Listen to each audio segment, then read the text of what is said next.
दिन बाद स्कूल के सभी बच्चे टूर पर जा रहे हैं। मैंने तो मैम से मना कर दिया, लेकिन मैम कह रही थी कि पढ़ाई के साथ साथ हमें म्यूजियम और हिस्टोरिकल प्लेस के बारे में देखना चाहिए और जानना चाहिए। हाँ ठीक ही तो कह रही थी मैडम। अरे हमारी बेटियां किसी भी चीज में पीछे नहीं होनी चाहिए। तुम टूर पे जरूर जाओगी। हाँ बेटा, और मैंने तो तेरे लिए नया यूनिफॉर्म भी सील दिया है, इसलिए तुझे अब चिंता करने की कोई जरूरत नहीं है। Thank you mummy papa. आप जैसे माँ बाप हर किसी को मेरी हर छोटी छोटी ख्वाहिशों को पूरा करने के लिए आप दोनों दिन रात मेहनत करते हैं। वैसे ही मैं जल्दी ही कामयाब होकर आपके हर एक सपने को पूरा करूँगी।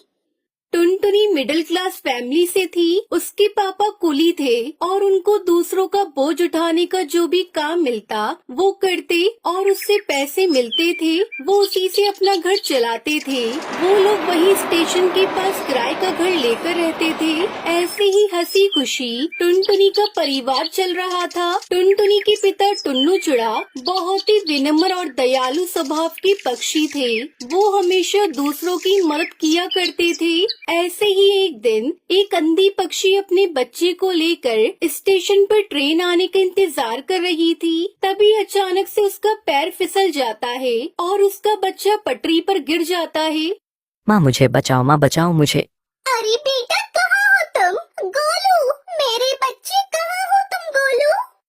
वो अंधी माँ बेबस होकर इधर उधर अपने बच्चे को तलाश रही थी। गोलू ट्रेन की पटरी पर रो रहा था और तभी उधर से तेज रफ्तार से हॉर्न देते हुए ट्रेन आ रही थी। तभी टुन्नू चुड़ा की नजर उस रोती हुई माँ और बच्चे पर जाती है। वो तुरंत ही सामान वहीं रखकर तेज रफ्तार से दौड़ते हुए पटरी पर जाता है और बच्चे को उठाकर स्टेशन पर रख देता है। तभी ट्रेन आ जाती है और टुन्नू चुड़ा अपने साहस भरे जज्बे के साथ उस बच्चे को तो बचा लेता है, लेकिन वो खुद को नहीं बचा पाता और उसकी वहीं मौत हो जाती है। ये खबर जब उसके घर वालों को पता चलती है तो उनके ऊपर मानो जैसे दुखों का पहाड़ टूट पड़ता है। वो लोग फूट फूट कर रोने लगते हैं। माँ पापा हमें छोड़कर कहाँ चले गए? माँ हमारा क्या होगा? माँ कौन मेरी हर इच्छा को पूरी करेगा? अब मुझे कौन पढ़ा लिखा कर अफसर बनाएगा? वहीं टुनटुनी की माँ टूनी की भी तबीयत खराब हो जाती है। अब घर की सारी जिम्मेदारी टुनटुनी चिड़िया पर आ जाती है। ऐसे ही एक महीना बीत जाता है। माँ, मैंने दाल और रोटी बनाई है, चलो माँ थोड़ा सा खाना खा लो। तुम खा लो बेटी, मुझे भूख नहीं है। माँ अगर आप नहीं खाओगी तो फिर मैं भी नहीं खाऊंगी। थोड़ा सा खा लो ना माँ। आपको इस तरह देखकर पापा को भी अच्छा नहीं लग रहा होगा। प्लीज माँ खा लो। उसके बाद टूनी चिड़िया थोड़ा खाना खाती है। इसी तरह समय बीत रहा था। इस बीच टुनटुनी का 10वीं का रिजल्ट आता है और वो अपने पूरे स्कूल में टॉप करती है। माँ आप तो खुश हो ना? काश आज पापा होते तो वो कितना खुश होते। पर देखना माँ, मैं जल्दी ही आगे की पढ़ाई पूरी करके अपने पापा का नाम रोशन करूँगी। टुनटुनी ये सब कह रही थी कि तभी वहाँ पर उसका मकान मालिक कड़कनाथ सेठ आ जाता है। देख टुनटुनी, अब तुम दोनों अपने रहने के लिए कोई दूसरा ठिकाना ढूंढ लो, क्योंकि यह घर मैंने किसी और को किराए पर दे दिया है।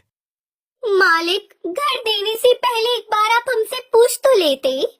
यह मेरा घर है और इस घर में किसे रखना है यह मुझे तुमसे पूछने की जरूरत नहीं है। तुम्हारा पति एक अच्छा पक्षी था, इसलिए मैं अभी तक चुप था, लेकिन अब और नहीं। अब तुम दोनों माँ बेटी ये घर खाली कर दो। उसके बाद दोनों माँ बेटी रोते हुए घर से निकल जाती है। माँ अब हम कहाँ जाएंगे माँ?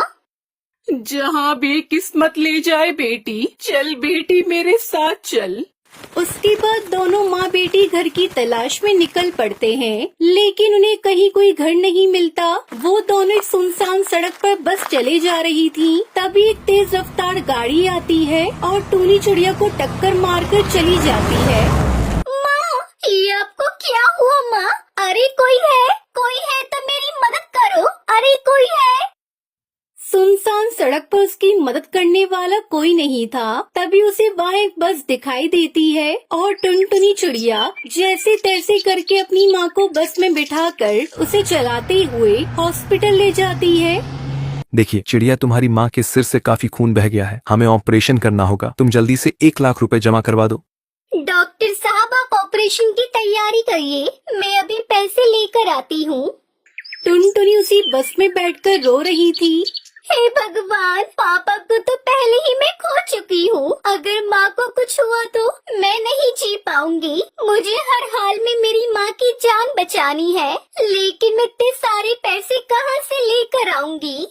तभी उस बस में से आवाज आती है, परेशान मत हो टुनटुनी चिड़िया, मैं परी लोक से आई हुई हूँ। मैं जादुई बस हूँ और तुम्हारे परिवार वालों की अच्छाई को देखते हुए ही रानी परी ने मुझे तुम्हारी मदद के लिए भेजा है। आज से तुम्हें घबराने की कोई जरूरत नहीं है। ये लो, ये पूरे 1 लाख रुपए हैं। जादुई बस, मैं तुम्हारा ये एहसान कैसे चुका पाऊंगी? थैंक यू बस, तुमने मेरी ऐसी मुश्किल समय में मदद की जब मेरा साथ देने वाला कोई नहीं था। उसके बाद टुनटुनी वो पैसे लेकर अपनी माँ का इलाज करवाती है। कुछ दिनों में उसकी माँ ठीक हो जाती है। फिर जादुई बस टुनटुनी चिड़िया से कहती है, अब तुम दोनों माँ बेटी जल्दी से मेरी बस में जाकर बैठ जाओ, मैं तुम्हें एक चमत्कार दिखाती हूँ। उसके बाद वो बस खुद ब खुद एक बस घर के रूप में बदल जाती है। टुनटुनी, आज से ये घर तुम्हारा है। तुम अब यहाँ अपनी माँ के साथ आराम से इस बस घर में रह सकती हो। और हाँ, तुम्हें इस घर में किसी भी तरह की कोई कमी नहीं होगी। वो सब तो ठीक है जादुई बस, लेकिन ये बस घर तो शहर से काफी दूर है। फिर मैं अपने स्कूल कैसे जाऊंगी? बस इतनी सी बात, मैं हूँ ना, मैं भला किस दिन काम आऊंगी।